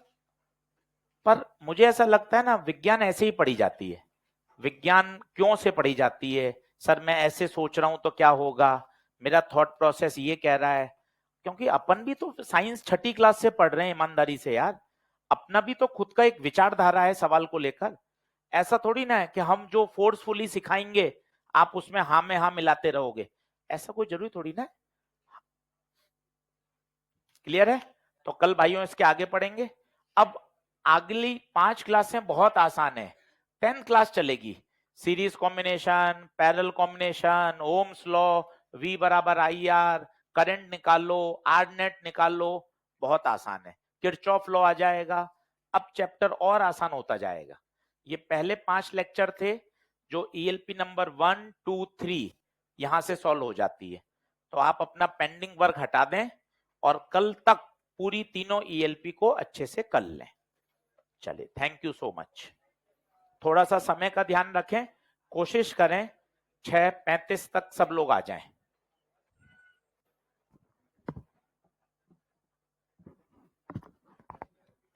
हम रेजिस्टेंस निकाल रहे हैं तो ऑलरेडी जब हमने R/2 करके इसको रेजिस्टेंस